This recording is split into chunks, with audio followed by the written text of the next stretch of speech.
I wanted to watch this Jubilee where they brought together a bunch of liberal homos and a bunch of conservative homos. They bring them all together, and they ask them, okay, you homos, what's your opinion on topic A, B, and C? And, you know, as one of those, at least semi-homos, half-homos, you know how there's a half-elves, a half-homo, bisexual. I wanted to see that back and forth. I always find the conservative and liberal gay divide to be quite funny. Just the different mentalities they bring. And I always find it funny to see sassy people debate politics. So it should be fun. Oh, snap, someone's in a skirt. This is gonna be fun. Okay, let's watch. Ben Shapiro, I saw you mention me on the Iced Coffee Hour podcast. I'd be interested in debating Destiny. I think we should have a debate over who the next president of the United States should be, and I bet Jubilee would host the debate for us. Destiny versus Ben Shapiro. Who wins that on Joe Biden? I think Destiny would actually take the W. I think Destiny could take the W. I do. If he sticks at the policy, I think he can get the W. This is the 113th episode of Middle Ground, and we want you to help us decide what the next 113 episodes will be. Join our Middle Ground Patreon community and make Middle Ground with us.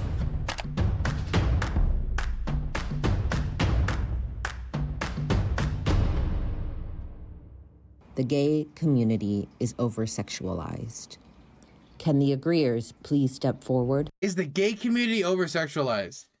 Yes, but I also want to put an addendum to that. Yes, the gay community is over-sexualized because gay culture or like gay, like a lot, like I read a lot of, like I guess you could say LGBT literature. I don't talk about it much because that's my free time. But I've noticed that a lot of the literature is just like super over sexualized gunk. And I don't mean that to like downplay like sexuality in queer literature. It's just like it'll get into it too fast, or it's not even good, or it's just like there's like an overabundance of it, and much of it isn't of a high quality, right? I'm fine with like sexuality. I just want it to be like good, like quality sexuality in literature and art, and not just like I think sexuality for sexuality's sake, sexuality for provocative sake, which I feel like sometimes it is, just to kind of like grip you like, and I don't have an interest in that. But I also want to put out there that I think that people notice, isn't that the romance genre in general? Yes, but I've noticed that it's particularly bad with queer romance. It's definitely because since a lot of queer romance isn't even written by queer people, it's written by women about gay men. I mean, for example, the most famous queer anime genre, just for example, is yaoi, and yaoi's is dominated by women for women, and that's considered like one of the largest quote unquote queer like anime styles. But it's never written by men, and is almost never written for men.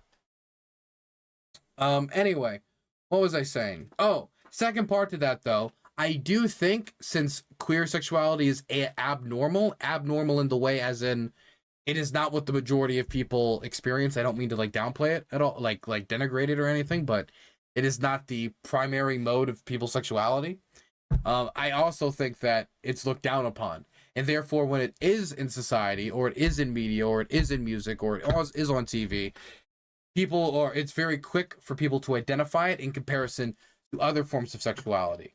Nobody really notices when a man and a woman are wearing rings and they're implied to be married in some film. It'll never get any mention. If it's two men, it will get a mention. And therefore, the people that like it are going to be noticing it more and giving it more praise. And the people who really don't like it are going to notice it more because it sticks out more. It's, I think a lot of it's confirmation bias, a lot of the hatred of the oversexuality. That's not to say that there isn't an oversexualization problem, but I think it's blown out of proportion by people who are basically using confirmation bias to show how gay sexuality is too much everywhere.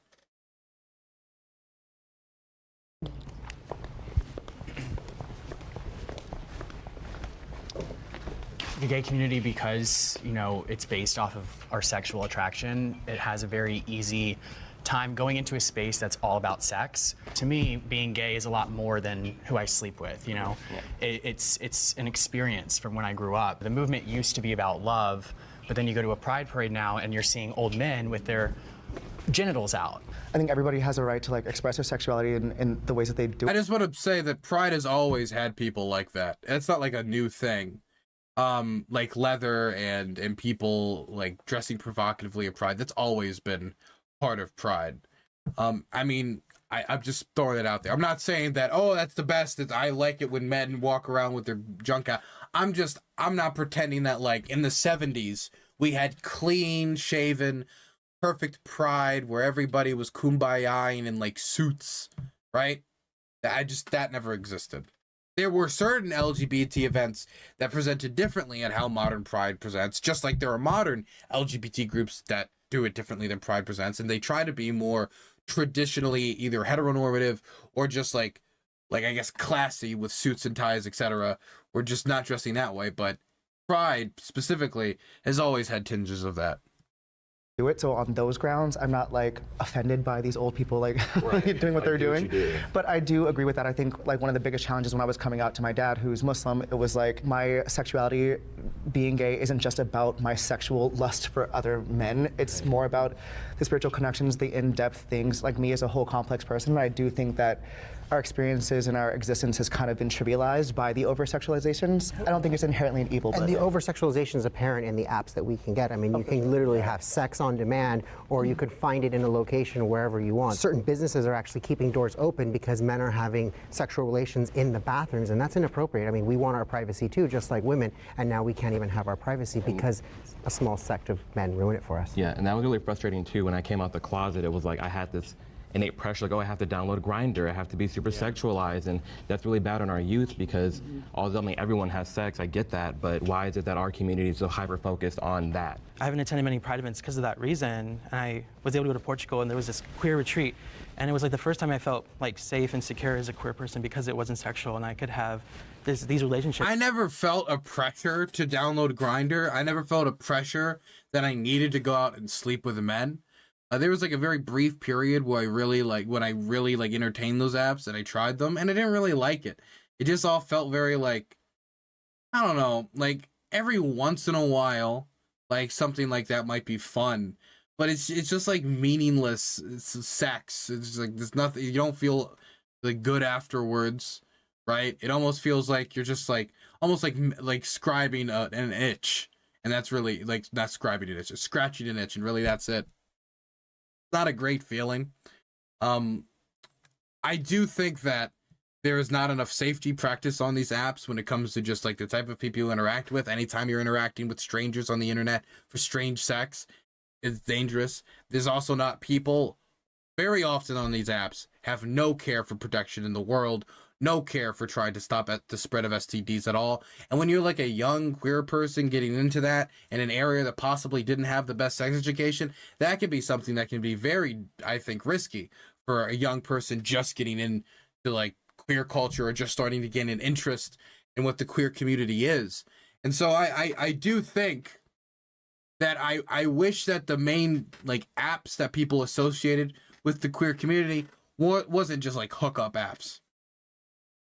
With queer men, but there's no expectation to be sexual. Yeah. I wish people thought of like a gay Bumble before they thought of Grindr. We see it at the bars. I mean, it's a go-go. You go to a gay club, you're getting grabbed. You are. You're getting touched. It's an You're getting expectation to be groped. sexual at the clubs. I mean, I avoid them at all costs at this point. Dang, what would Middle Ground be without you, Ragini? But you know, it's not just me. Thanks to Milano for sponsoring this portion of the episode. Now, let's get back to the video. I think it's easy to generalize our community as over-sexualized because we're in it, so we're focused on it. But if you look at the straight community, I think they're doing a lot of what we're doing, especially now with more sexual liberation becoming a thing for them and their community. I also think that we have to remember, like, we've only been legal, as in like decriminalized in our sex for 20 years this year. That's crazy. Every year up until 20 years ago, like, there's going to be an explosion of people wanting to embrace their sexual liberation. And then you look at things like the AIDS epidemic in the 80s, like that took away so many people and it made us afraid to have sex. So this, in my opinion, is a way for us to overcome stuff, and we definitely need to find a balance. The basis for making us illegal has always been based on sex. And so being openly sexual in any way at all whatsoever is inherently a protest, inherently subversive. I mean, there are sexual things that happen in public that I'm sometimes uncomfortable with, but that doesn't mean that all the things we see and all the things our friends... Can I also just say that, and I don't know if this is the conservative take or not, just because something is subversive or something is inherently a protest, because I guess you could say, since our sexuality is viewed differently, by acting that way in public or in society, period, you are subverting that norm and you're working to push against it, which can be good, but that doesn't necessarily that is the thing you should be doing, or you should be doing it in that way. Like, you might be subverting the norm by doing piss play in public, but that doesn't mean you should be doing piss play in public and giving that image either to yourself, which I think is denigrating to yourself. I mean, I don't want to kink shame anyone, right? But think about it before you engage in that type of, if you want to be associated with that personally. And depending on the event you do it, depending on who you do it around, and what message you're trying to represent, it can even denigrate the community. If it's a kink event for kink, about kink, that's one thing. But you need to also make sure that you keep it at those types of events, and you put it at those types of events, because even if you could be subversive at these other events and you might subvert the standard, all you might end up doing is pissing off other people at the event who didn't want to be exposed to your sexuality, making other people uncomfortable, not just because you're subverting the norm, but maybe they didn't want to engage with you or see those types of things, period. Not because you're gay, but because they just have no interest in your sexuality. So if you want to subvert the norm, there is still a time and a place for it. I think some people just think like being queer is radical and great, and you need to go out and just be sexual at all times, subvert the norm, to engage in this revolutionary practice. At a certain point, you're just acting like a pervert and a sex pest. And it's no longer like a revolutionary political act. You're just a fucking pervert, right? And this is not just true for queer people, this is true for everybody. Right? The consent of the people around you is important. Where you're doing it and who is going to see it is important. You can subvert the standards, but also make sure that other people are comfortable.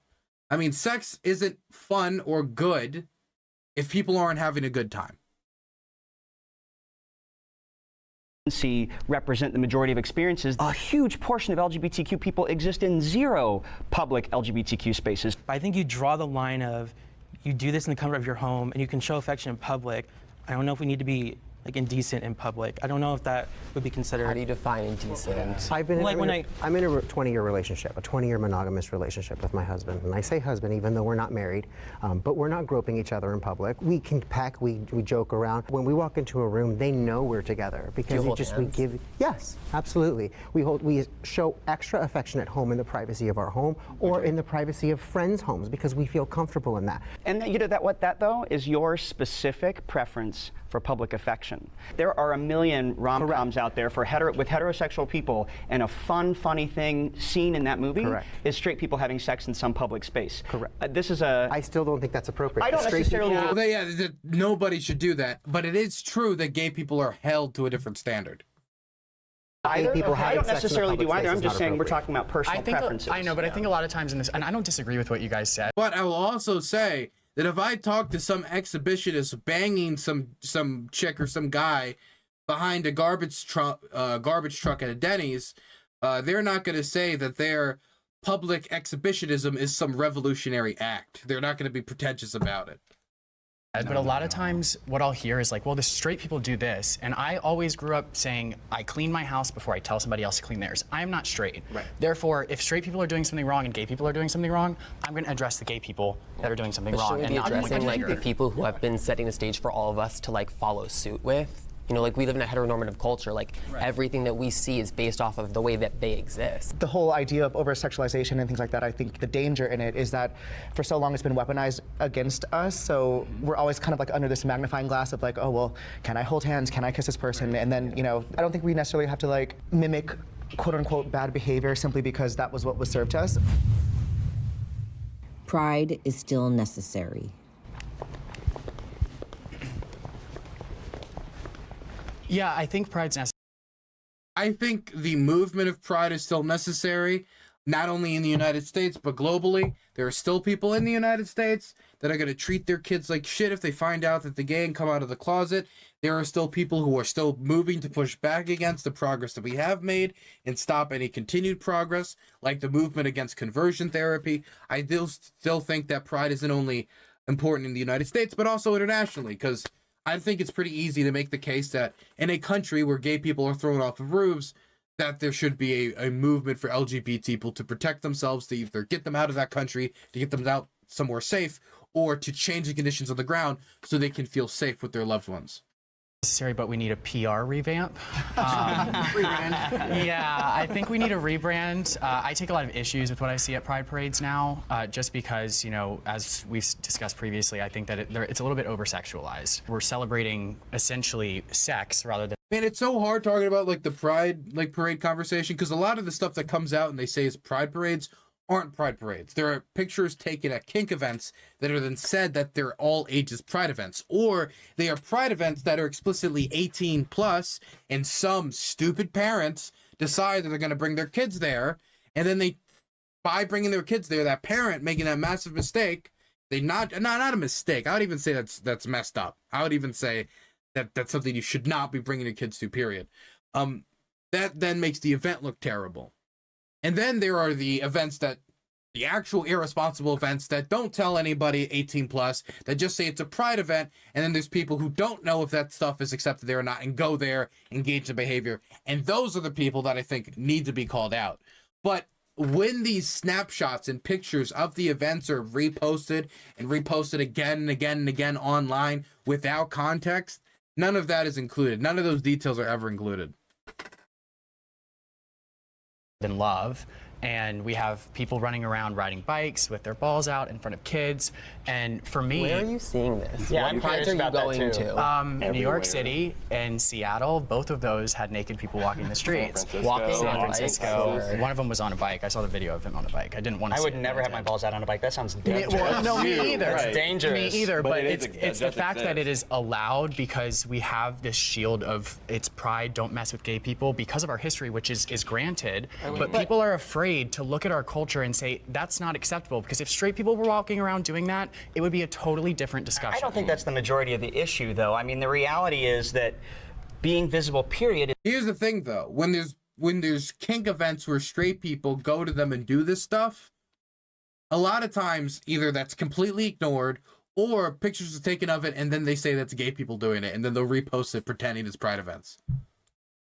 It is vital. Absolutely. We can be none of us without will. being sexual. None of us will be alive to see the day when heterosexual people and homosexual people have equal agency in what's allowed and what's not allowed in the public space. Me personally, I actually think Pride is very necessary. I love it. I wouldn't say Pride parades. I feel like you guys are leaning towards like the parades itself. Pride is like liberation, you know. Just proud of who you are and just loving yourself, accepting yourself. Yeah, accepting yourself and having the people around you in your circle really accept you. It really tells the future generation, like, not only is it okay, but look how far we've come. At 2011, you know, the Don't Ask, Don't Tell policy was abolished. I'm in the military, and had that not been abolished, I would not be able to be, you know, a minority, be openly gay, and still be able to serve my country. Yeah, and I want to.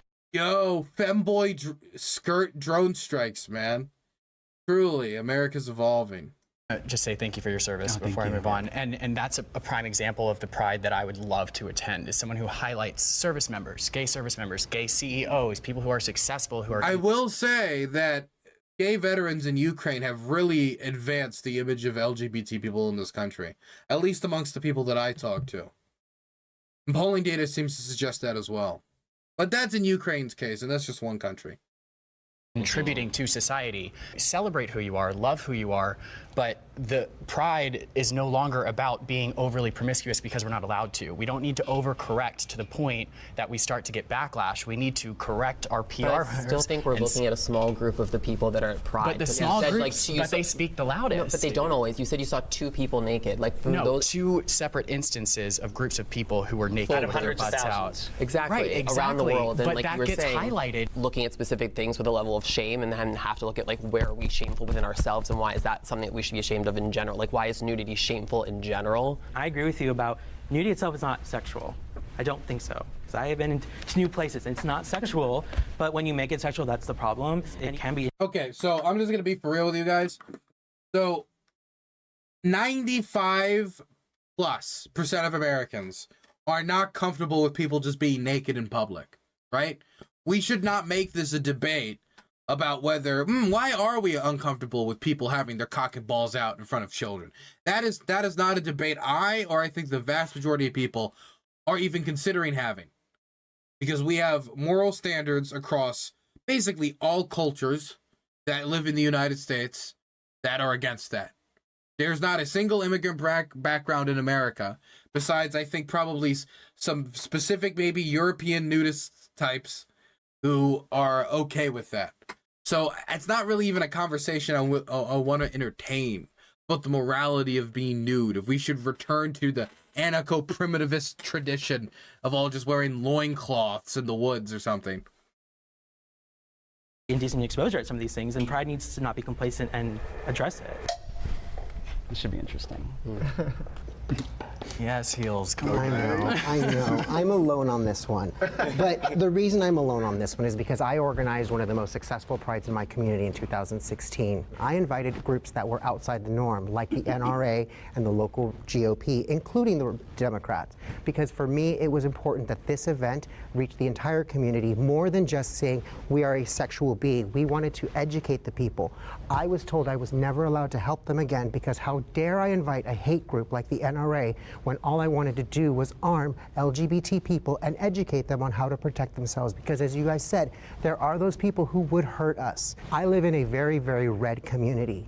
Okay, Mike Garcia is my representative. In Santa Clarita? Yeah, in Santa Clarita. But I dress like this to galas, big government galas, realtor galas. No one has said anything to me, and in fact, all I get is positive affirmation that, hey, you're living your best life. And I say it's not really necessary because I can walk down my street in heels and braids. In California. Yeah, you are so privileged in that way. Yeah. In Republican-controlled California, A recent yes. poll of Californians found that 35% of Californians feel that homosexuality should be discouraged. I've done this so in Michigan. You're in an LA I've done this in Michigan. I've done this in Tennessee. I've done this in Missouri. And you I've walk done around this like this in all those states. Yes, I have. I will say Yes, that I have. Santa And I have had Clarita is absolutely slightly red. no It's not issues. completely I walked red. into a backwoods bar in the middle of Nashville where it was a double wide that had been converted to a bar, and it was one of those record scratch. What does your husband look like? My husband is 6'4", and he's And there's your a protection. man. That's not my protection. I bullshit. walk in that community dressed just like this in these heels, and not only do I not get hate. Dude, I told you it was gonna get sassy. It took like 5 minutes. Dude, this is oof. So I don't like the assumptions of like, let me ask you different details about your life so I can try to dismiss your experience. I don't like that. I don't like the digging for that. I also understand why somebody would negatively react to the NRA being invited to LGBT events when the NRA has ostensibly supported so many anti-LGBT politicians who have fought against the rights of LGBT people, and then when they have had to be in positions where they could support, for example, like Philando Castile, people who are members of minority groups that get killed by police while practicing the Second Amendment, they're a lot less responsive. It seems like most of their Second Amendment advocacy is just surrounded around communities which either financially support them or that they rely on the political support of. My husband. And since gay people aren't on that list, I just find it hard to believe that they would be very entertaining to Pride or entertaining to LGBT issues. Gets more business. I'm so happy for you that this is true for you. I really am. Yeah, totally. But the reality is that you represent a small minority of LGBTQ people and how they actually experience life in America. To your sense of freedom, which is so admirable, I think that those things are built on blocks of people who probably did feel that Pride was necessary. So it's a beautiful thing that we can have the freedom to, change our mind. admire that. And And I think we all want everyone to feel the way that you feel, like you don't need it, but that's just not the case. My name is John, and I am a Patreon member who is asked to read you this next prompt. The LGB should be separated from the TQIA+. Oh God, how long is? Oh, this is the longest section for the whole one.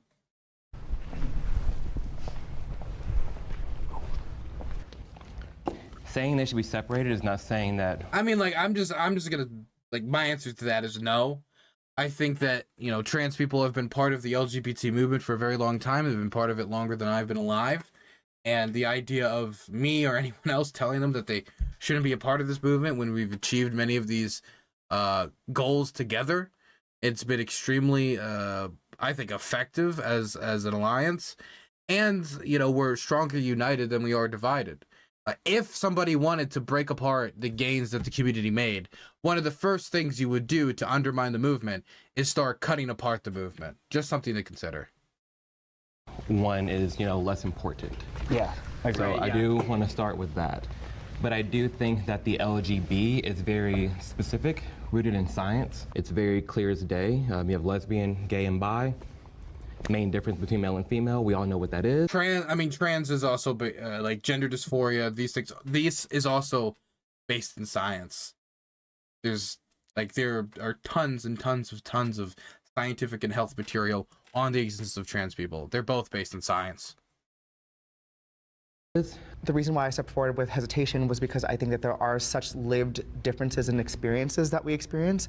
Although collectively, I think that we all know the collective experience of being a sexual deviant. There just is a difference in lived experience that I think is important to talk about and acknowledge, and that's my grounds for agreeing with perhaps a separation. Mine is very different. To be clear, the science is very solid on identities other than gender assigned at birth being valid. Science is very clear, robust. There is no question that it's legit.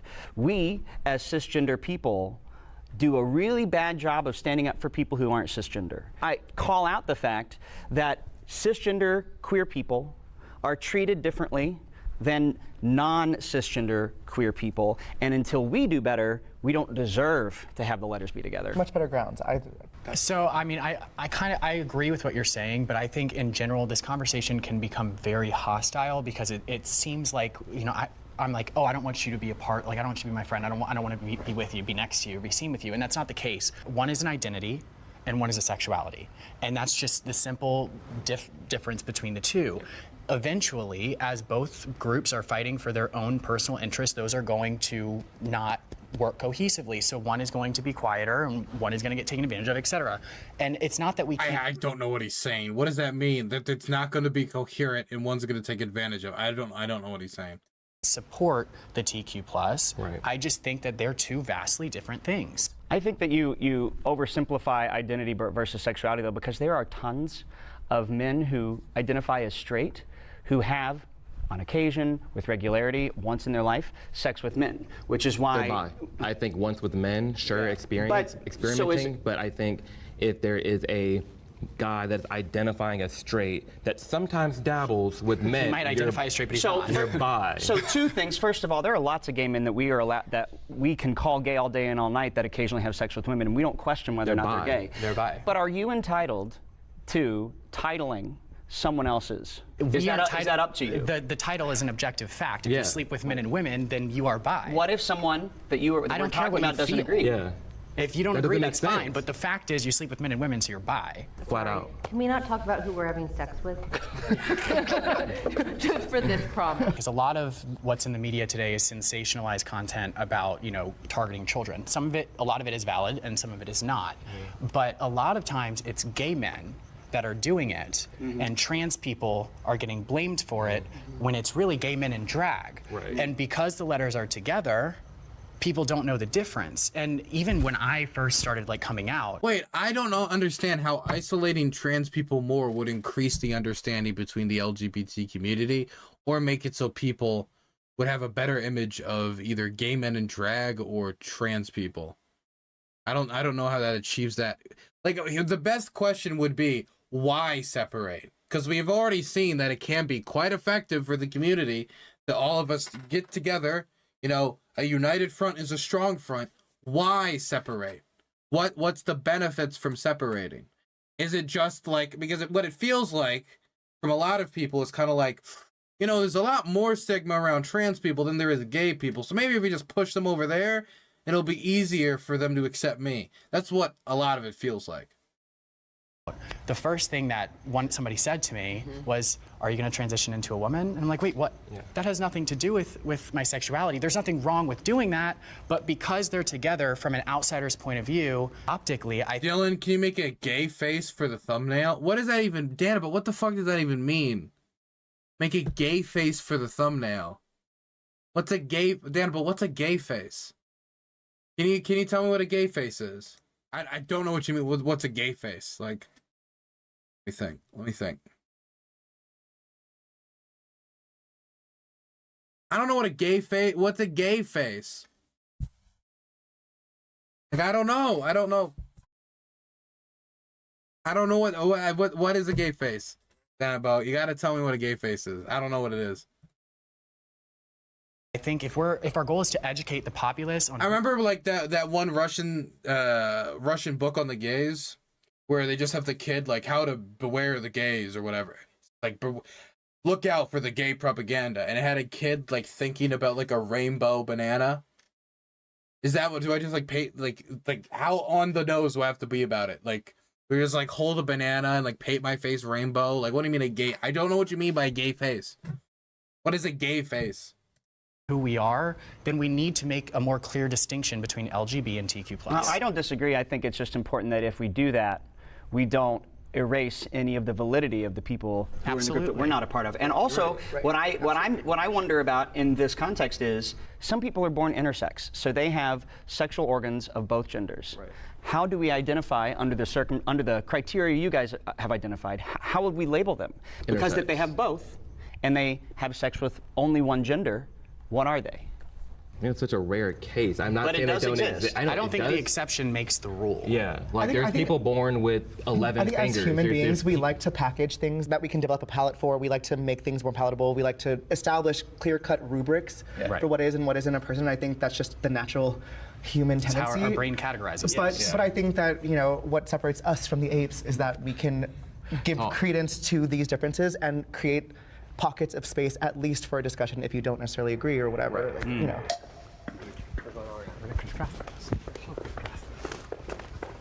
I think it would be an incredible disservice to the transgender community who gave us a lot of the beginning for us to fight for our rights, a separation from them, now that we have our rights.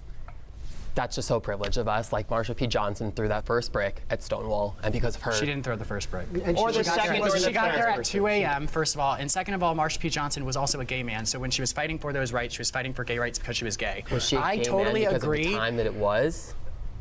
She didn't transition until long after Stonewall actually happened. But that's neither here nor there. We're here to defend. I'm here to defend the TQ being part of the LGB. Yes, there are some gay men that will overlook what's underneath the belt. That happens. But to say that you have to like them, that's wrong. And I also have a heart for the Q because we can't clearly define. What does that even mean? You have to like the trans people. Can we talk? Hey, we were talking about any other group. Would this be? Would we treat it like this? Like when we talk about black people, do you have to like black people? No, you don't have to like black people. You got to admit they're a part of the community. Like if you were to frame it like this with any other minority group, people would go bonkers. But with trans people, you can frame it that way, and it's apparently perfectly okay.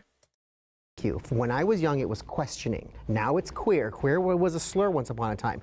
But I look at those people who were former homosexuals who now live a heterosexual lifestyle. They're never going to be accepted by the straight community, and they're not going to be accepted by our community. So I've put them under the Q umbrella. Those straight people who do have sex with the same gender on occasion, they would fall under that Q. They may not fall under the B. So I have a heart for them because they do exist in our spheres. We just can't put them on a pedestal above any of us because we're all in this together. I also don't think that they should be divorced because I'm a huge disability advocate. I have a mental health condition. It's very different from someone who uses a wheelchair. We still have a disability. What you're getting at is that we're a minority. They're a minority. And the more that you take apart those minorities, the harder it is for us to fight for our rights. The queer community is already divided. Since the queer community is already divided, I think separating the two is going to make them even more divided and a lot more animosity between queer and T with LGBT. It's a double-edged sword because in one way it's like, okay, well, we don't want to divide too much because we don't want to lose our united front against heteronormativity or whatever.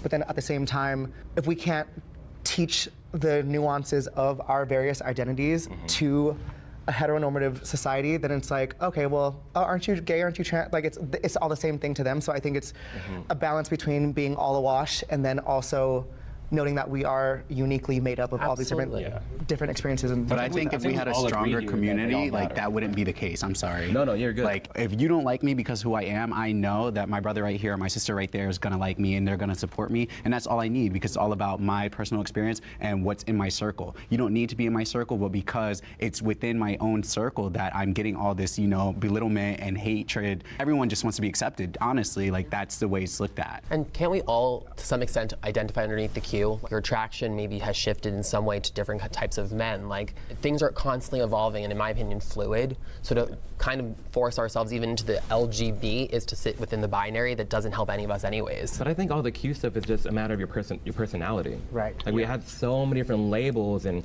you like this kind of person, then you're this sexuality, when reality just goes back to you're gay, straight, or bi, and then your personality. But our community is not doing itself any services by categorizing ourselves. Bear, twink. Yeah. And then you see it on the apps, on the profiles. Oh, no fats, no femmes, no this, no that. We're already segregating ourselves. We can still be a community while having a better way of explaining what the differences are between the letters. Because, I mean, even in our conversation today, you guys are talking about a lot of anti-LGBTQ legislation.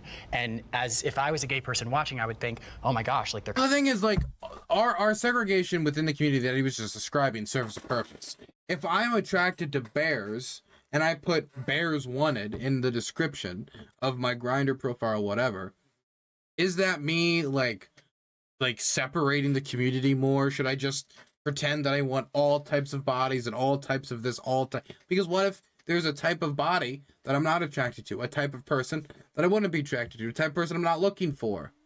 Now, I don't like put this or that wanted because I'm open to generally anything. But if that's something someone's attracted to, I think it's perfectly fine to put something like this. Or to describe yourself in that way, to make it easier for someone to understand the type of body or the type of person that you are. These categorizations have a purpose. There's a reason why we categorize. Sometimes it's for bad reasons, sometimes it's for good reasons. I think this reason makes sense.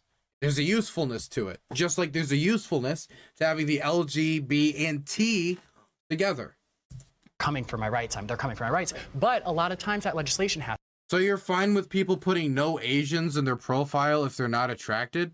I don't know if I would do that with a racial group, because I think race is a little different than other type of traits. But I think if somebody was open, like, yeah, no, I'm just not attracted to Asian people. It is what it is. It doesn't feel good. But if that's just who you are, then that's who you are. I've had to deal with that before. I've had to deal with people just being like, yeah, no, I'm just not attracted to white people. I'm just sorry. I'm just not. You keep moving. You keep going on. What am I going to do? Make them attracted to, like white people? Like us honkies now? Like I can't, what am I going to do? Can't force them. Has to do with the TQ+. And I'm not saying I agree with it.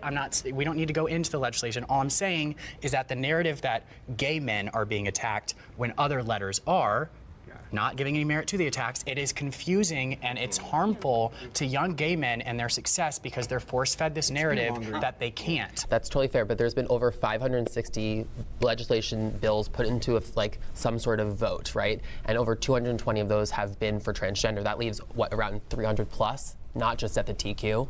I think that there's a lot of nuance when it comes to the laws that we have to talk about. But either way, when you say over 500 LGBTQ+, the distinction between the two gets lost, and I don't think that it's. I passed one of those laws. I passed one of those laws in Nebraska that protects children under the age of 18 from receiving gender-affirming care and hormones. Because I've seen. And you're proud of that. Yes, I am very proud of that. I am so ashamed of you. Because I have friends who had their first experience with affirming care. Can I finish? But can I finish? We're sitting here with. The stuff you felt as a child I'm sure a lot of us disagree with him, but let him finish because we both have things to say. We can all talk, but let's let. Because when I passed this legislation that you say targets LGBT people, I sat next to a young girl who her first experience with this type of care was a double mastectomy at 15. She's now 19, doesn't know if she'll be able to. It's actually very common. Because how common? It is not common. It is not common. The amount. Okay, so when people talk about resistance rates, desistance rates. Sorry, I'm bad with pronunciation. The amount of people who start transitioning that then are like, actually, this is a bad time in reverse. You'll hear numbers as high as like 10, 20, 30, 40%.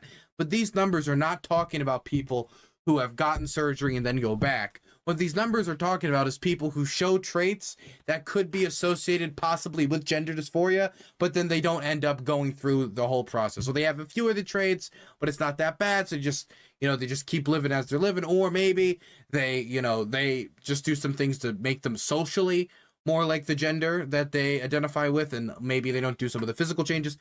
Of the people who actually go through the process that he's talking about, getting sex change operations, getting mastectomies, the amount of the population who go through with that reverse is about 0.5%. Now that's not nothing, but it is also a small minority of the people who actually go through getting the surgery.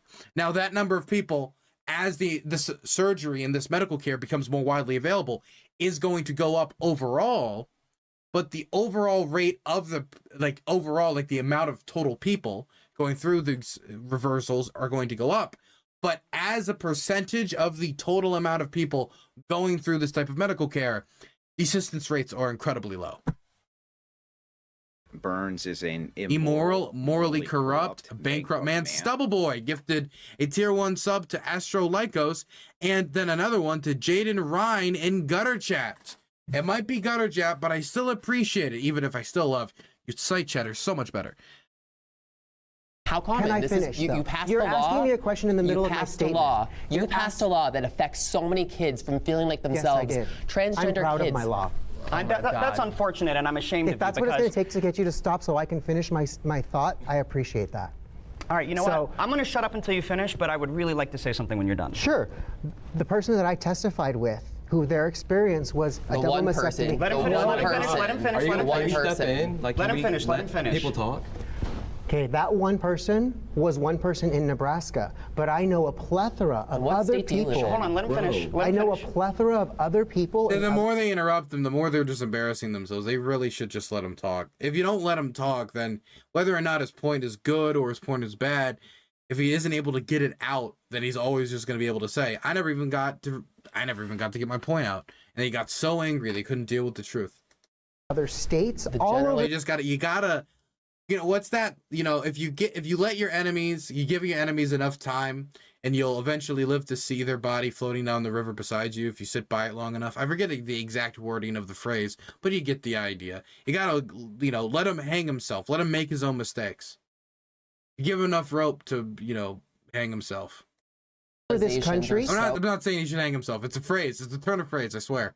Easy. I know a plethora of people all over the country. Can we not do this? We'll Like, can we let him talk? Let's just You're pause. gonna get time to talk. I don't It's appreciate okay. that. I know, I'm furious too, but let him finish. He's pissed off more than you. And he's quiet. Just let him, you're gonna get your point out. Just let him talk. I'm good. Thank you. Just let him talk. Okay, let's pause.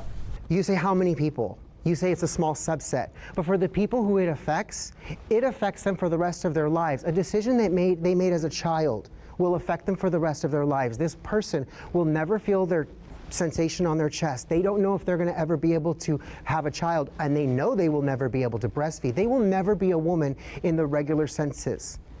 And this is happening more and more because we're conditioning our young people to say, hey, this is okay, this is okay. You can make these decisions. As a senior in this community, I have to say, wait a second, you guys are kids. Wait till you have your whole lives. Let's talk about this. Honestly, shame on you for not going after the actual facts. I realize your anecdotal experiences move you, and I respect and appreciate that.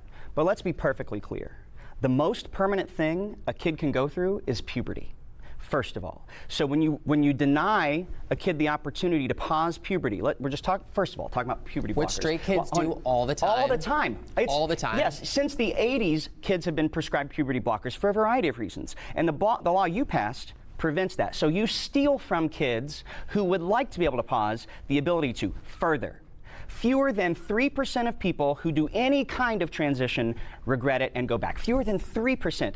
Finally, Number I heard was 0.5, but either way, we're in the single digits. I want to make this very clear. I'm not done. You were so mean to everybody else who want to talk to you. My turn. There has been really robust standards of care laid out by all the leading medical associations that has been in existence for a long time, that is science-based, about guidelines for these things. But to be clear, the guidelines are very specific about this is supposed to be the parent's decision with their kid, with their medical provider. What you did was rob all those families of choices. Your opinion, because you believe you know better than... I think this is the most compelling argument. I've always thought this is the most compelling argument to make to families. That you're taking the opportunity for families to look at the deluge of information, look at the facts, and make a decision about the healthcare choices of their child. You're taking that ability away from them, and you're putting it in the hand of conservative Republicans.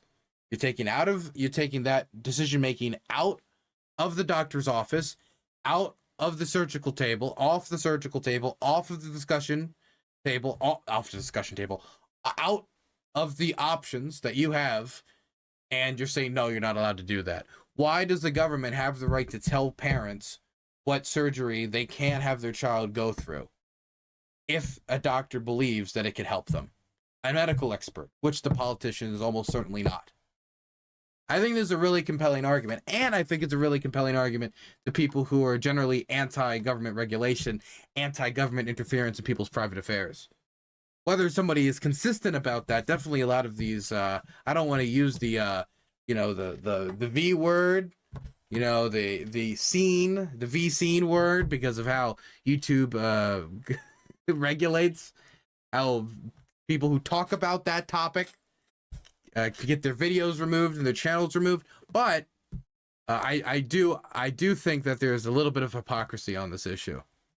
Science, you know better than parents, you know better than people who even do know themselves. You're going to prevent them from having options because you personally have a problem with something that a couple of people and some other people you're aware of knew. None of them are statistically significant. Maybe you've got dozens of people you know of, hundreds. That's a teeny tiny little sliver. You will never know or know of all of these people, and yet you've decided for them, and shame on you for it. I think we all can agree, though, that even though he's passed legislation, over 18, you don't care what they do. I don't care what they do. You're just more so protecting the kids. He's protecting that kids are he doesn't going have. His laws more so protecting those kids that are just tomboys, tomgirls, that are just they're being force-fed this idea like, oh, I'm gay, maybe I'm a girl, and then like they're just like pink. They like are more feminine and it's like, oh, actually transition. And I don't think it's that simple. And I just hate that this is such an absolutist discussion on both sides, because it's like you guys are like, no, there's nothing. No, don't interrupt me. I'm not being absolutist. I'm not being absolutist either. Okay, but I just don't put words think, in my mouth. Okay, I'm disappointed that someone is proud to sit here and pass a law that harms children when we know that our queer community we got it. We know your point. So harmed already. All I'm saying is that your guys are not making space for the people who have gone through this process and regret it. I personally know someone in the same situation that you were in, and I'm not sitting here. Wait, but there's a difference between making space for people who regret going through the surgery, and making it so people can't get the surgery, period. Arguing for either side, because I think this is a very nuanced discussion. It used to be a 2-year process. Now it's 6 months. Those things are changing because the capital and the motive behind it is now, which I'm sure that you guys on this side are against capitalistic, healthcare. That's pushing it. And those guidelines, yes. There's a lot of money to be made in gender-affirming care. A lot of money to the doctors who are 1.6 million per child that gets on it. That's throughout their lifetime. That's how much that there are so many other things that kids get that make people more money. I understand that, but you're not leaving any room for nuance in this discussion. Actually, I would argue that you guys aren't leaving room for nuance because you make a decision. I never said a statement. Well, okay, I apologize. And for those of you that I have been mean to, I'm sorry. I love and respect all of you as people. I don't think it's mean. Nuance think it's is valuable, and that's why we leave it up to the parents and the medical professionals and the individuals who are making these decisions. There are people who get hair plugs and regret it. There are people who get nose jobs and regret it. There is no such thing. We don't give hair plugs and nose jobs to kids. Kids can get nose jobs, can get breast jobs. Of course, kids are getting this all the time. Oh, he's done. She's waiting on us. Sorry, I think it sounds like we're not really going to find a middle ground between some of you. We will have to hug later. But can I actually sort of like wrap it up into a middle ground moment? Yeah. Go for it. I think this is exactly going back to the point of why these there is a separation because it's a very lived, different experience than just being a cisgendered gay man. That was the whole point of the prompt. This is everyone's opinion, and no matter like how frustrating it can be, going and attacking people, like it was just a lot. If that was me, like I would be so mad and I would just go off. So, you know, I commend you for really like holding your composure. And I just want to apologize because that's absolutely right. And I broke my own rule in being fired up in the things I said to you, and I'm sorry. That's not how you deserve to be treated. And I ultimately do side with my liberal brothers. What the fuck? What is this nonsense? Fucking kill each other. The only reason I'm watching this, I don't like Jubilees, is because like the gays arguing on Jubilee, it's gonna get sassy, it's gonna get mean. They're gonna tear each other apart, and now they're throwing the hatchet away. No, stop. What? This is a disgrace to gay culture. That I don't agree with the legislation, but it's not malicious. I see where you're coming from, and I wanted like this to end like one of them just being, "You fucking slut," and he grab a hair and start pulling. That's what I wanted. That's the reason I tuned into this. Okay, whatever. That exists, and people that live here, they do, they have that. But I do disagree with legislation, but I don't necessarily have to personally attack you. Drag shows are too sexual for minors. I mean, it depends on the drag show. It's like, drag is a type of art, and it depends on what that art is portraying. Now, drag, I would say on average, has a lot of sexual type performances, but the same thing can be talked about when it comes to modern American music. If you listen to modern American music that plays on the radio, that a lot of children are exposed to, and I think inappropriately exposed to, a lot of terms in reference to sex or drugs and getting lots and lots of money and greed and extremely, I would say, I don't know what word to use except for like very sinful behavior. And I'm not saying that from a Christian perspective, but just like behavior that you do not want around children. And that is popularly in TV, movies, music. But we can acknowledge that and also say, but there's also music that is appropriate for children. There's also TV that is appropriate for children, right? There is movies that are appropriate for children, concerts that are appropriate for children.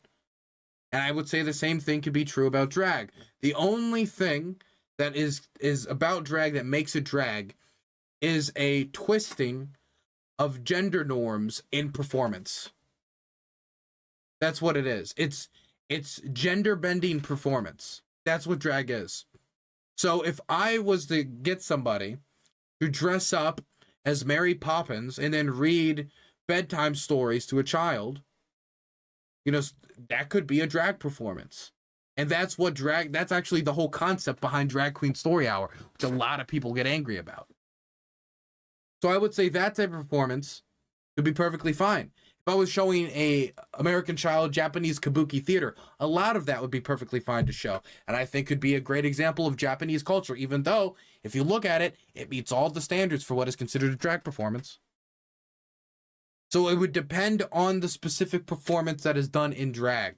It is an art form, and like any type of art form, you can have a sexual form of music or a non-sexual form of music. So it's just making sure that if you bring a child to a drag performance, that it's an age-appropriate drag performance, which is the responsibility of the parent.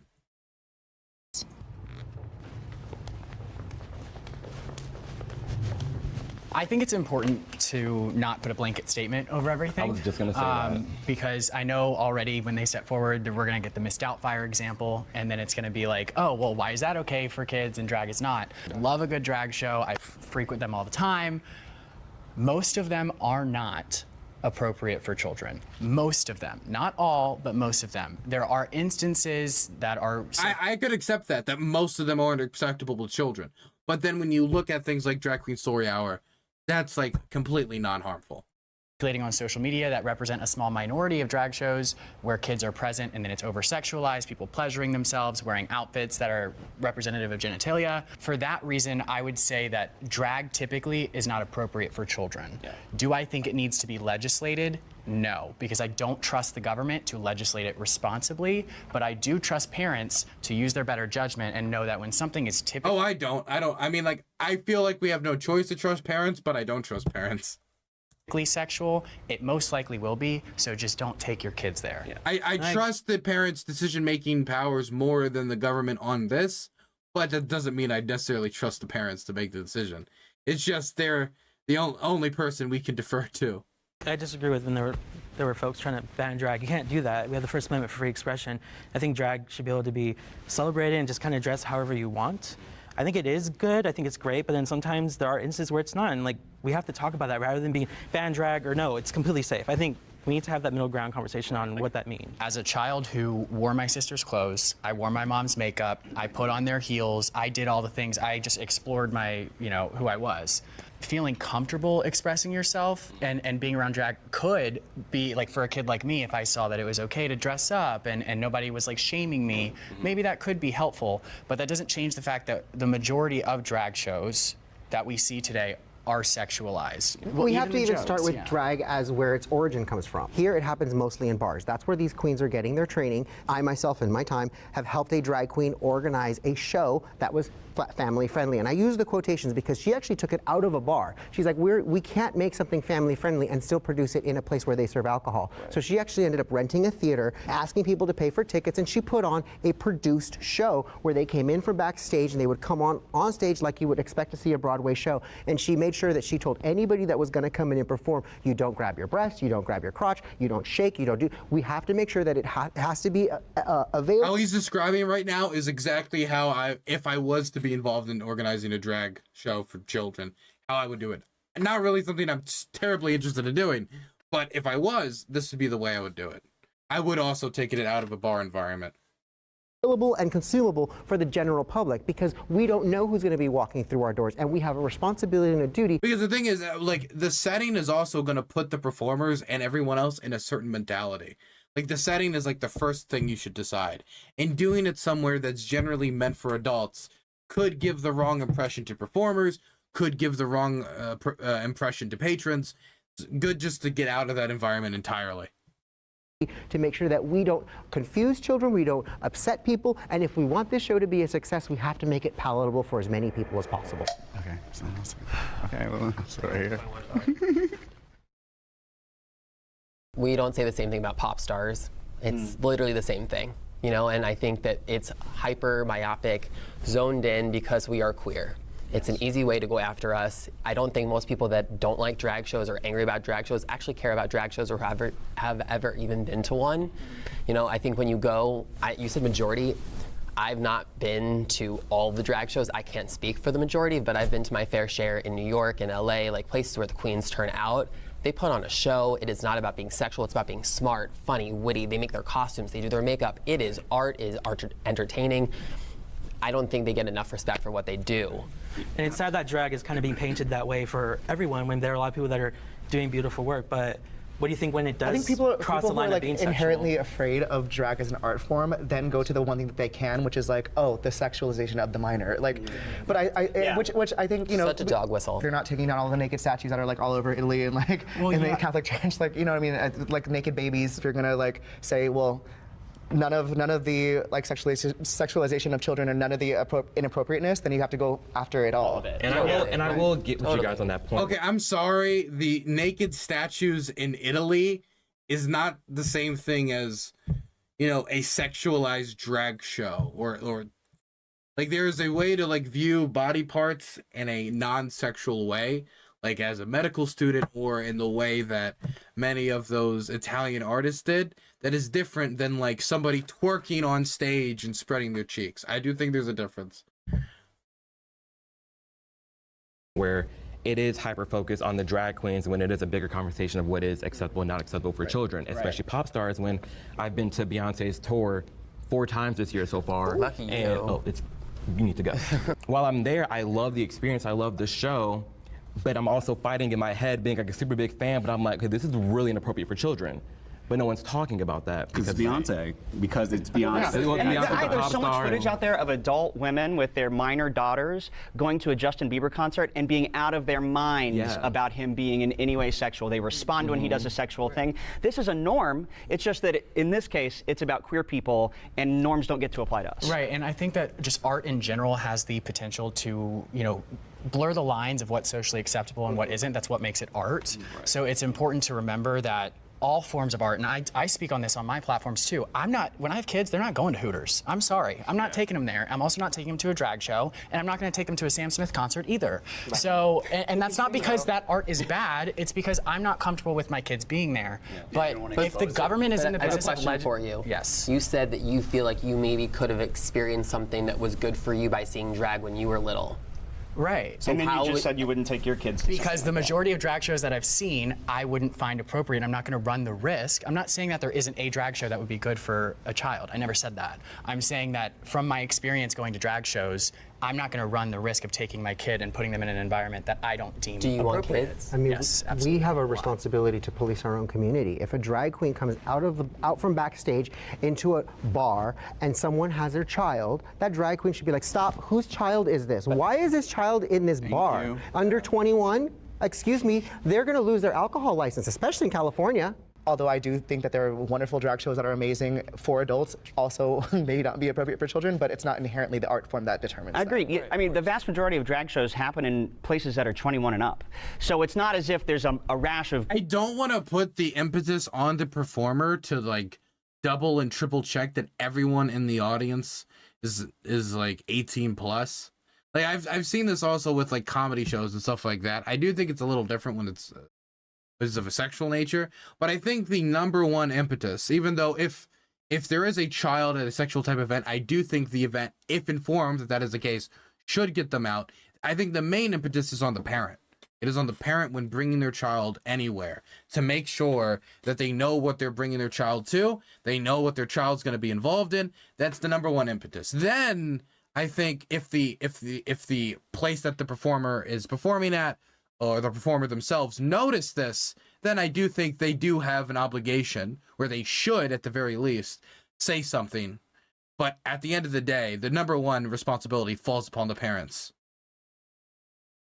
Kids being taken into bars and seeing, but I think it's really important to note that the argument about whether or not a certain art form is inappropriately sexual or not is a tale as old as time. I think drag... Also, just like practicality's sake, let's say I'm performing in front of 1,000 people. You think I'm going to know if everybody in that crowd is 18? You think I'm going to know if like what, depending on the lighting, and like I for example, I was at LibertyCon last year on stage. I couldn't see anyone in the audience because of how the lighting was. It was too bright. It was way too bright. And so I don't like the idea of just like I just don't want it to be the standard that like we find out that some rap artist did some sexual performance and there was like a 14-year-old in like row 20, like in the back, and now, oh my God, this guy's a pervert. Like, I just want to make sure that we're being fair to performers. Is being targeted because it pings that part of people who aren't sure what's okay. Adults take their young kids to Hooters all the time. Absolutely. Adults show their kids R-rated movies all the time, but those are their personal choices. And here's the thing. It is not unknown what's developmentally appropriate. The American Psychological Association, the American Association of Pediatrics, there's tons of guidance on this. This is not an open question. There's no need for these laws, but also it's not accurate to say that most of them are sexualized, because how in the world would you be able to empirically prove that? Totally. I would date a trans man. Yes. I mean, I'm bi, so it's not like I'd be angry at whatever parts were involved. I don't know.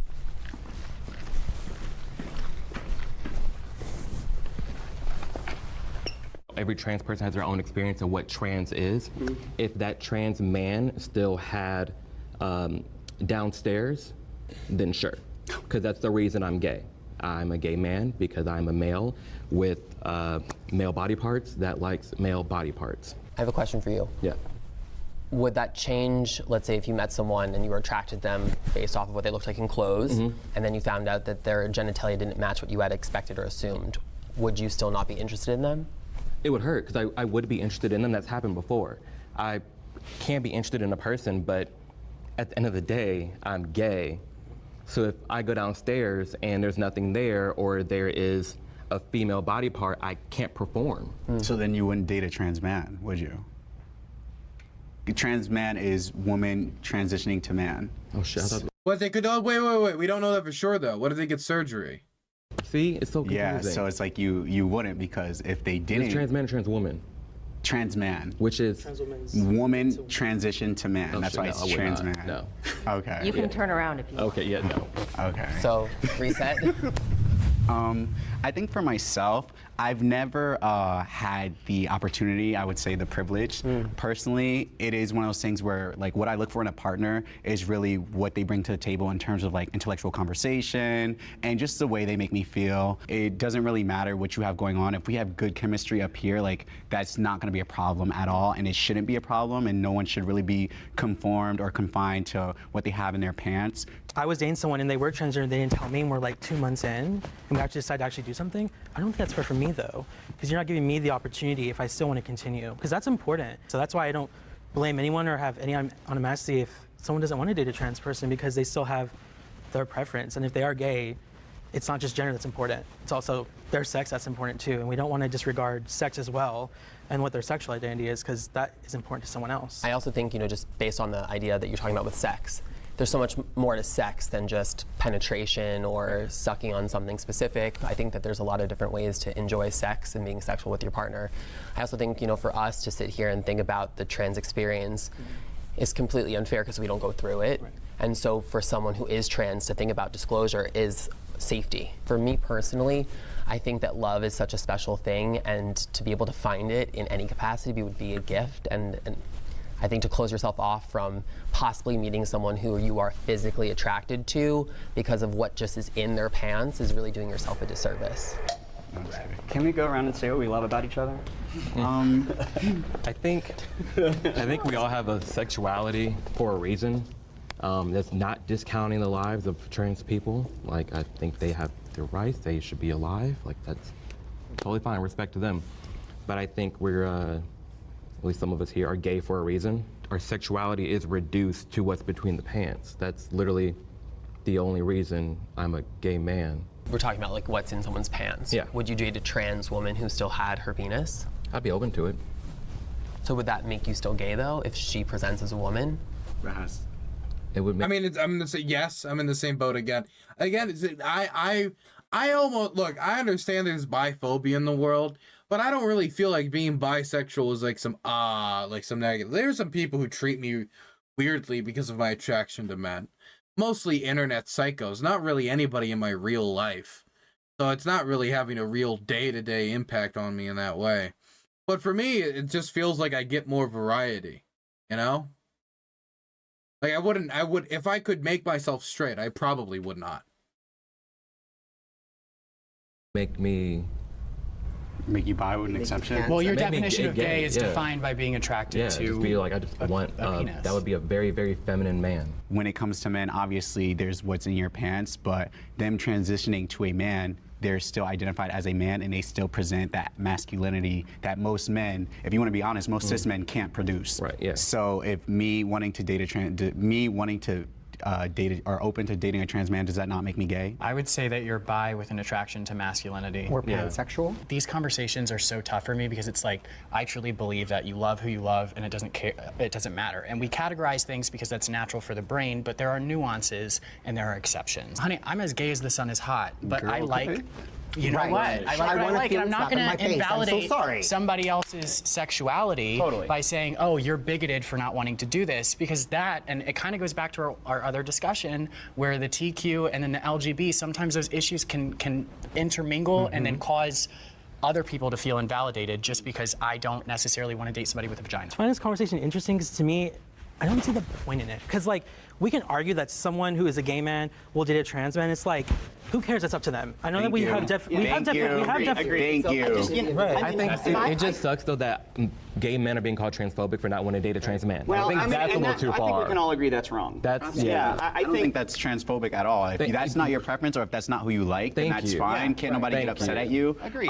But I think it is one of those things where, like, sometimes it is not what you say, but how you say it. You That's know, fair. Yeah. I've gone to like gay clubs and trans people have been there, and we're all supposed to be like under one umbrella. We're all supposed to, especially in a gay club, like you would think like, you know, everybody's just kind of hyping people up, but it's not the case where it's like, you know, you step in there, pumps on, you know, wearing a skirt, and you have like six cis gay men eyeing you down or treating you differently, all because you're transgender. So it's not even a situation of, oh, I don't like you because that's not my type, but it's the way you go about it. That's fair. I only didn't step up because I've never faced this. However, of all the kinds of men that I'm into, and I kind of am into a wide variety of men, my assumption is I don't think I'll be sexually satisfied if my partner doesn't have a penis.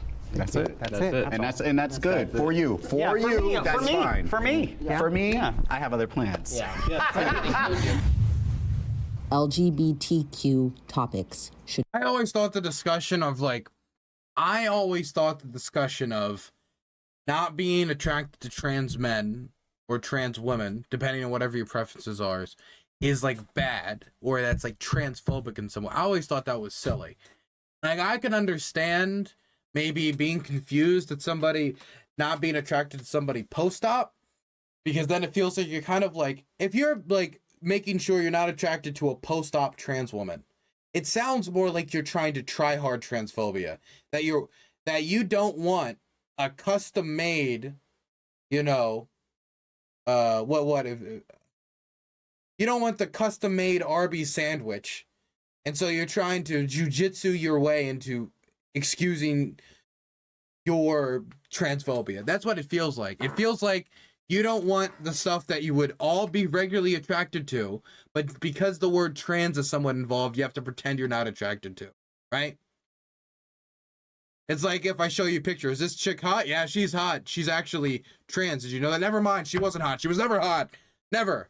She was never hot. It feels like a little bit like that sometimes, but pre-op, I mean, you cannot blame anybody for that. If somebody's just not attracted to the roast beef sandwich, they're just not attracted to the roast beef sandwich, you know? If somebody's not attracted to sausage, they're not attracted to sausage. You can't do anything about that. I see you guys getting like upset at the Arby's comparison, but my comparison has gotten softer. What I used to call it was a tube sock stuffed with roast beef. Oh, it's actually gotten softer. Be taught in school. LGBTQ topics should be taught in school. I mean, on a basic level, like basic LGBT history, I think should be taught in school. And I think that sex education should be taught in school. I don't know if they need to get into the complexities of like the social dynamic. Like, I think that basic history, but you know, Stonewall, stuff like that, and basic sex ed, but no different really than the depth you would get in general sex ed for what would be straight sex. Want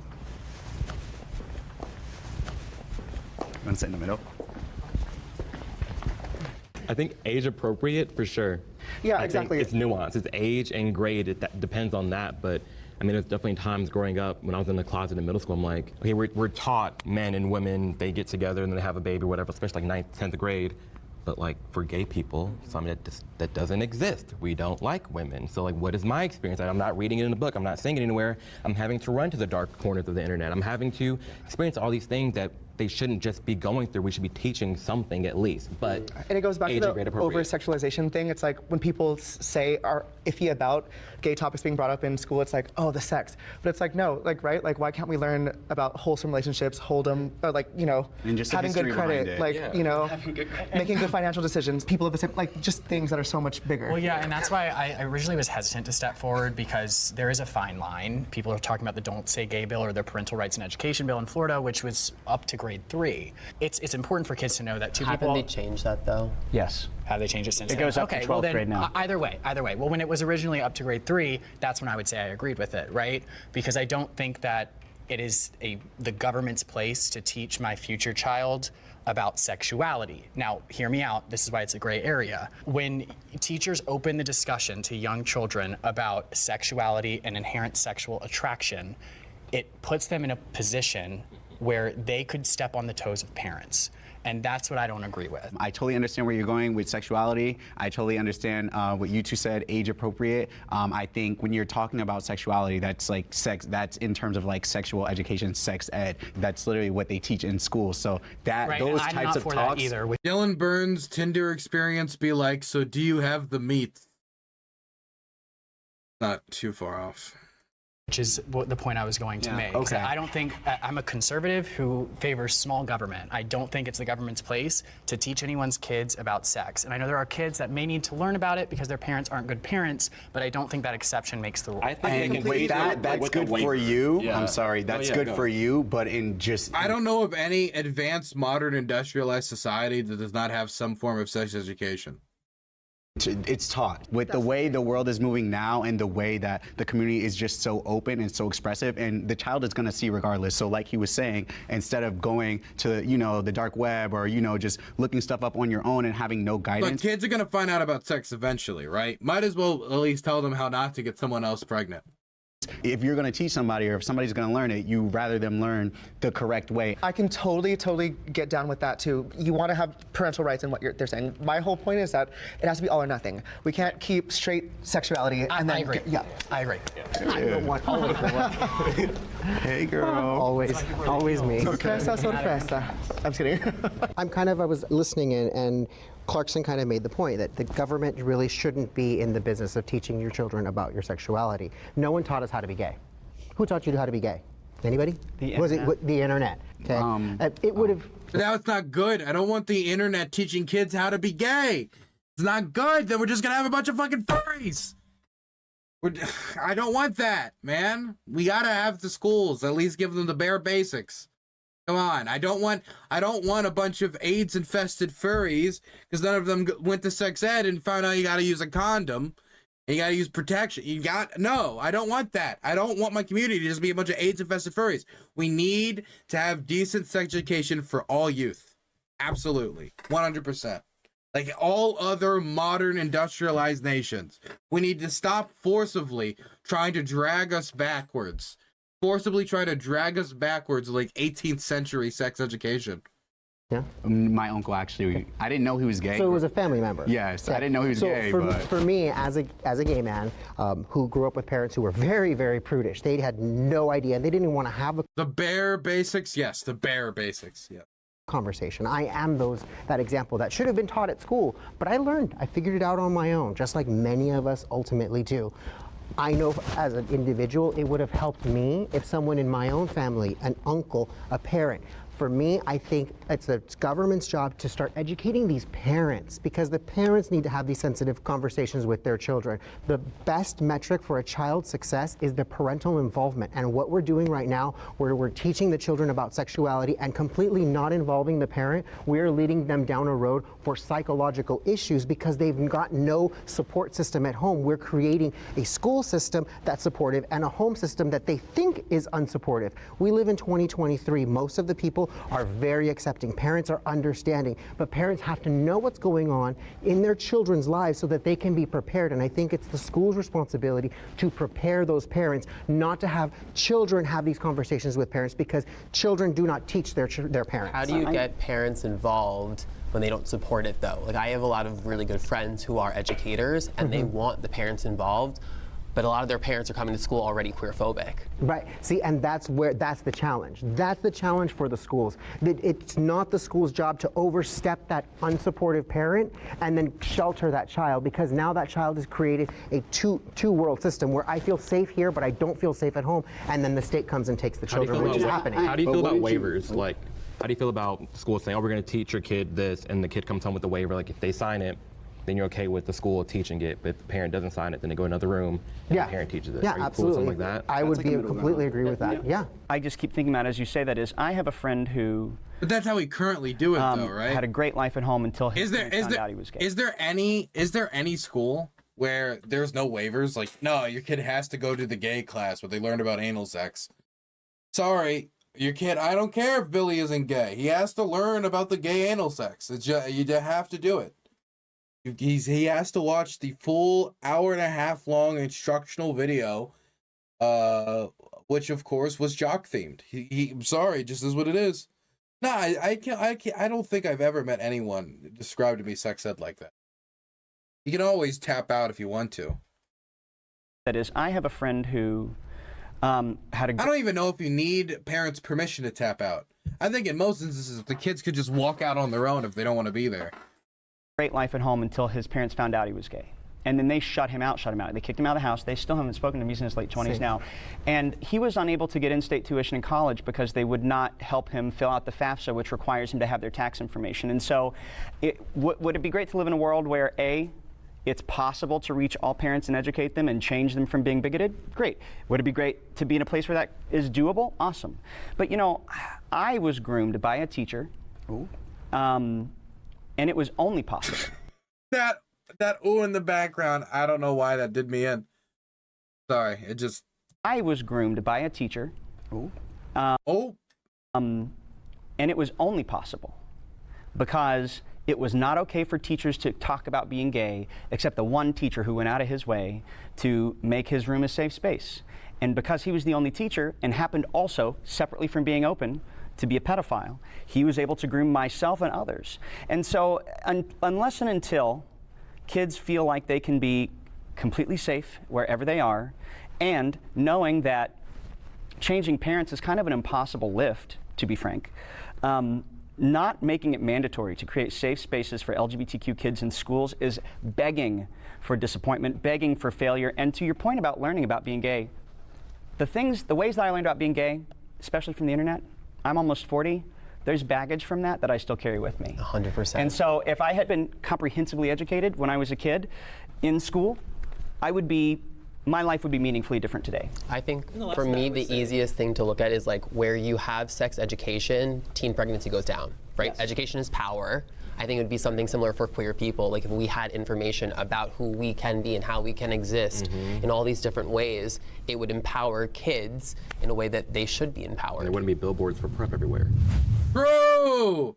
100% true. I hear people complain all the time. Like, one of the main things I still hear, because most of the arguments against homosexuality have kind of like fallen apart. Oh, it isn't natural. It's been shown to be in other species as well, and has been demonstrated that it's naturally occurring in humans. It's predatory inherently. Oh no, it isn't. You can be such. One of the main arguments, though, that still holds up, or at least has some weight for the people who just object to homosexuality on its face, is STD rates, because STD rates in the LGBTQ plus community are higher than straight people. But I think a lot of that has to do with the fact that just the sex education for gay people is absolutely abysmal. I remember, and this was just a few years ago, trying to talk about sex education. I was one of the few people in the room that I think was queer in any way, and I was trying to ask the teacher about protection and STDs, and I was trying to hint at it I'm not really worried about getting anyone pregnant. I'm more worried. He's like, what could you be worried about? That's the main concern. What's the problem? And I had to be so unbelievably direct. He'll be like, I am attracted to men and I want to have intercourse with them. How do I do it without getting STD? I had to ask it that directly to get a response on it. I think if the sex education was better, and we dealt with the homelessness crisis with LGBT people better, I think if we did those two things, we would see the STD rate amongst LGBT people drastically go down. And it has been going down for years. Monogamous relationships are difficult to find in the gay community. Monogamous relationships are difficult to find in the gay community? I don't think that's true. I think that just depends on what bubble you're in. I do think that other types of relationships are more common in the gay community, because if you're willing to subvert the heteronormative relationship structure, you're probably willing to subvert it in a few other ways as well, or at least more open or willing to. But the LGBT community, I still think, the majority of people in the United States are still dominated by monogamous, semi-heteronormative relationships. Heteronormative, not in the way that it's a man and a woman, but two-parent household, etc. I'm a step forward on this one. There you go. I think it's difficult in today's day and age, and like just in general, like to find a monogamous relationship. You know, I started That's with. not what? Nah, get out of here. Now you're just online. You're just terminally online. Experience at an earlier age. So I'm 22 now. I lost my virginity at 16. Me being 22, I know from all the experience with different partners and just having, you know, I guess my fun, I am looking for something with substance, you know? I'm at the age gap where a lot of, you know, people around my age, they want to have their fun. You know, they probably just lost their virginity at 18, 19. Some people are losing their virginity now, which is fine, you know what I mean? So they want to experience life or hookup culture. And then there are some people who that's just what they want to do for the rest of their life. They don't want to be tied down. So it makes it very difficult because a lot of times even meeting someone, it's one of those things where they want their cake and eat it too, like, you know? I think there's something to be said about a lot of gay men. And again, this is straight people do this too, but we're just talking about gay people that say they want monogamy, but they don't actually want it. They just want it for the person they're with. And that's a little shade to my ex, but anyways. No, but I think it has more to do with the fact that we are very focused on our pleasure a lot in our community, and we haven't really learned, not necessarily to repress it, because you shouldn't repress sexual desire, but we haven't really learned how to control it in situations that are particularly hard to do. Like if you're around somebody that you're extremely sexually attracted to, if you haven't, you know, taken the time to examine yourself and make sure your actions correlate with the way you want to live, then you're going to cheat, or you're going to need an open relationship because you just have no capability of doing anything otherwise. I think we're still healing from the generational trauma that came from the AIDS epidemic. You know, I think a lot of people are still trying to figure out how to heal from that, and I do think that we have a big problem with substance abuse, sex addiction, and I think that needs to be addressed as a community. And I think as we start to look at like why we are leaning into these things that are less productive for us on our like regular lives, we can start to realize maybe like this is part of that. I think whether it's, you know, monogamous or non-monogamous, it's a couple's choice to figure out what works best for them. I think we've become very married to the idea of marriage in general, where people are willing to get divorced and remarried and divorced and remarried, where it's like you're not really married to the person, you're married to the monogamy. Well, I don't know how tied you are to marriage if it's such a fickle institution to you. That comes with that marriage. I hear a lot of gays complain about this, but then they're looking on Grindr for a long-term relationship. I don't know. Well, it's never like, okay, I don't think I'm the best person to speak on this, because like, where do I look for a relationship? Well, I don't like looking for it on Tinder or Grindr. Anytime that happens, it ends up just being like pointless sex. But like, I'm not like a bar crawler. I don't like going to bars. I'm constantly in like a foreign country, you know, filming, doing the type of work I'm doing. There's not like a lot of places for me to like go out and hang out to look for this type of thing. And you know, just waiting for something to fall in my lap isn't like an easy endeavor. But I don't think it would. One second, let me hear what he said again. On Grindr for a long-term relationship. Yeah, but there has to be somewhere.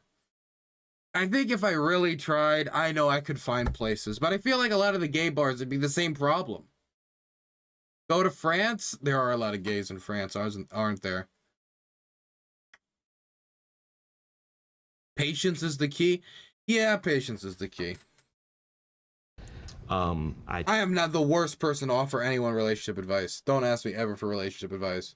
Don't know how you expect to do that, and who I have talked to, they're looking in the wrong places, it seems like. It seems like there's a need to like have a monogamous relationship, and I think that's good because I have one, but like since divorce rates are so high, I wonder if it would be best if people did share each other, not like all the time, but it's like you date someone, maybe you try something else with someone else. I'm not saying that's the right way. I just don't know, because some monogamous relationships work and some don't. I don't know. I think love involves sacrifice, and I think sacrificing your desire for somebody else for the person you're with is ultimately what makes your love grow deeper. It's very hard for me to see an open relationship and think you're not willing to just commit to one person and just not be with somebody else. But is that a Christian idea? Is that a heteronormative idea? No, it's just an idea scientific of me. idea. Because as a student of science, Also, can I just say, whether it's Christian or heteronormative, it doesn't make it bad. Like, something can be a Christian idea, it could be a good idea. the most stable bond is a pair bond, period. Sure. But a pair bond for how long?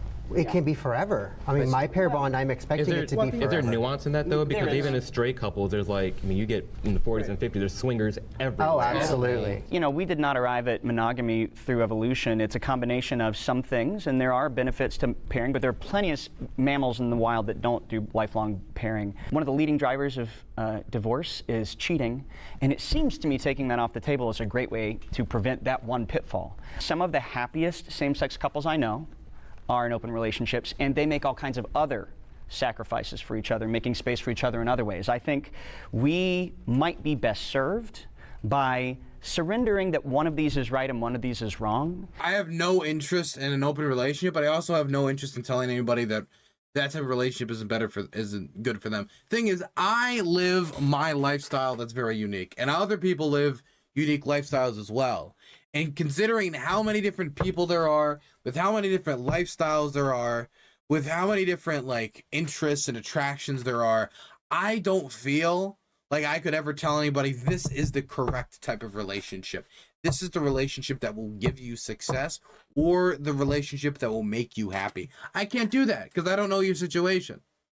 But I will say that I could barely manage a single person and keeping in contact with them and letting them like know updates about what's going on in my life and going on with work during a relationship. The idea of doing that with multiple people, impossible. I refuse to believe it.